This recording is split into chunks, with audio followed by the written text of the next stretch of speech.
Hi, thanks a lot for asking this doubt.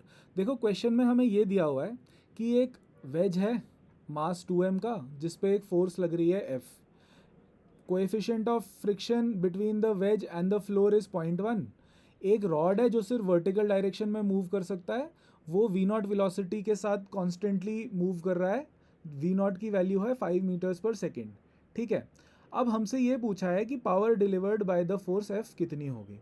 ठीक है। तो ये क्वेश्चन है वेज कंस्ट्रेंट का। अब सबसे पहले वेज कंस्ट्रेंट के लिए आप क्या करा करो कि आप एक एक्सेस बनाओ सच दैट एक्स एक्सेस जो है वो parallel to the surface of the wedge बने।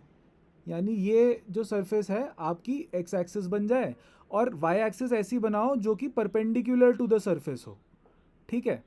तो ये एंगल हमारा 37 डिग्रीज हो जाएगा, ये एंगल हमारा 90 डिग्रीज हो जाएगा। All right. अब बिकॉज ऑफ द कंस्ट्रेंट हमारा जो वेज है वो सिर्फ हॉरिजॉन्टल में मूव कर सकता है।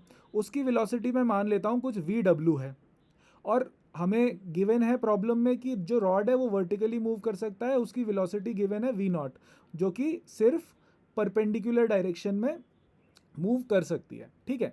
अब वेज कंस्ट्रेंट के प्रॉब्लम्स को सॉल्व करने का एक तरीका ये है कि देखो, हमारा जो वेज है, ऑल राइट, हमारा जो वेज है और हमारा जो रॉड है वो कभी भी कांटेक्ट लूज नहीं कर रहे हैं।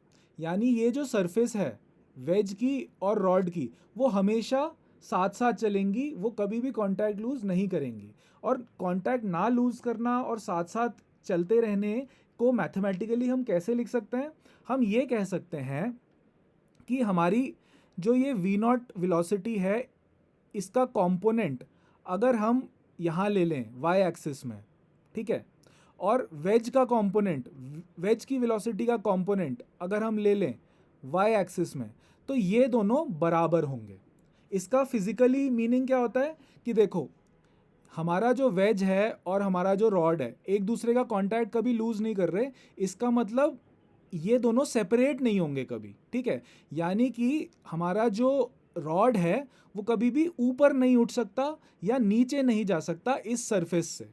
और ऊपर ना उठ पाना और नीचे ना जा पाने का मतलब क्या है कि इस डायरेक्शन में वेज की वेलोसिटी और रॉड की वेलोसिटी बराबर होगी। ठीक है। ये ऐसे सॉल्व करते हैं हम वेज कंस्ट्रेंट के प्रॉब्लम्स को। तो हम क्या लिखेंगे? हम पहले लिखेंगे वेज की velocity in the Y direction, वो कितनी हो जाएगी? VW cos 53। और फिर हम लिखेंगे रॉड की velocity in the Y direction, वो कितनी हो जाएगी? V0 cos 37। हम दोनों को इक्वेट कर देंगे। VW cos 53 is equal to V0 cos 37। अब साइन 37 हमको पता होना चाहिए, वो होता है 3/5, और cos 37 होता है 4/5।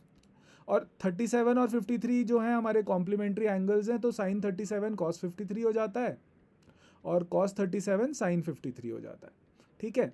तो इससे हमारी VW आ गई 20/3 निकल के।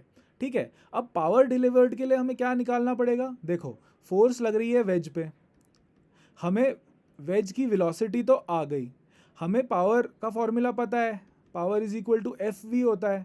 हमें V तो आ गया है 20/3। अब हमें फोर्स निकालनी है। फोर्स निकालने के लिए हम फ्री बॉडी डायग्राम्स बनाते हैं। ठीक है। देखो, वेज पे क्या क्या फोर्सेस लग रही हैं? फोर्स F लगेगी, एक फ्रिक्शन लगेगी, एक ग्रेविटी लगेगी, और रॉड की वजह से एक नॉर्मल फोर्स लगेगी, और ग्राउंड की वजह से भी एक नॉर्मल फोर्स लगेगी। यही हमें निकालनी है ताकि हम फ्रिक्शन निकाल पाएँ। ठीक है। फ्रिक्शन μn लगेगी क्योंकि हमारा जो वेज है वो with respect to the ground move कर रहा है, तो maximum possible friction that is μn friction लगेगी। ठीक है। सिमिलरली हम रॉड का फ्री बॉडी डायग्राम बनाएंगे। उस पर हमारे डायग्राम में दिया हुआ है, यहाँ पे दो वॉल्स लगी हुई हैं, तो वॉल्स की वजह से एक N डबल डैश और एक N डैश लगेगा, पर ये हमारे क्वेश्चन में काम का नहीं है। ठीक है। वेज की वजह से एक N1 लगेगा नॉर्मल और एक ग्रेविटी लगेगा। ठीक है। हमें क्या करना है? हमें नॉर्मल की वैल्यू चाहिए और हमें N1 की वैल्यू चाहिए। अगर मैं इसको रिजॉल्व करूं, अगर मैं अपने वेज को एक्स और वाई एक्सिस में रिजॉल्व करूं, तो कुछ ऐसा डायग्राम बन के आएगा। और आप ये समझना कि पूरे सिस्टम में कोई एक्सेलरेशन नहीं है। क्यों? क्योंकि वेलोसिटी ऑफ रॉड हमें पता है कि कांस्टेंट है, और वेलोसिटी ऑफ द वेज भी हमें पता है कि कांस्टेंट है, यानी कांस्टेंट वेलोसिटी का मतलब एक्सेलरेशन 0 होता है, तो हम अपनी फोर्सेस को इक्विलिब्रियम में इक्वेट कर सकते हैं, ठीक है। तो आप अगर वर्टिकल डायरेक्शन में फोर्स लिखने जाओगे तो आपके पास आ जाएगा 2 mg वेज का वेट प्लस n1 sin 53, ठीक है।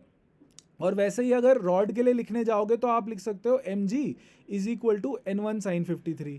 यहाँ से आपको n1 की वैल्यू भी आ जाएगी, आपको गिवन है कि मास जो है आपका 1 kg है, ठीक है। आपको एक बार n1 की वैल्यू आ गई तो आपको नॉर्मल फोर्स की वैल्यू आ जाएगी, और नॉर्मल फोर्स की वैल्यू आ गई तो आप फ्रिक्शन फोर्स निकाल सकते हो। और फ्रिक्शन फोर्स आप कैसे निकालोगे, नॉर्मल की वैल्यू कैलकुलेट कर लोगे तो 3 mg आती है, ठीक है। फ्रिक्शन निकलेगी mu into 3 mg that is 3 Newton. और अगर आपको F की वैल्यू निकालनी है, ठीक है, तो आप हॉरिजॉन्टल डायरेक्शन में फोर्सेस देखो। हॉरिजॉन्टल डायरेक्शन में एक लगेगा n1 cos 53 और एक लगेगा आपका, देखो ये वाला डायग्राम हमें गौर करना है। हॉरिजॉन्टल डायरेक्शन में फोर्सेस कौन सी हैं, एक फ्रिक्शन है, एक कैपिटल F है और एक n1 cos 53 होगा, यानी इस n1 का हॉरिजॉन्टल का कंपोनेंट। तो हम F की वैल्यू कितनी लिख सकते हैं, friction plus n1 cos of 53। n1 की वैल्यू हम यहाँ से निकाल चुके हैं, फ्रिक्शन की वैल्यू भी हम यहाँ पे निकाल चुके हैं, तो हमारी फोर्स की वैल्यू आ जाएगी 10.5 न्यूटन, ठीक है। और पावर डिलीवर्ड हम सीधे सीधे देख सकते हैं F into VW 10.5 into 20/3 that is 70 watts. All right, तो अगर आपको ये सोल्यूशन अच्छा लगा, पसंद आया, तो प्लीज़ मेरा वेबसाइट शेयर करें। Thank you.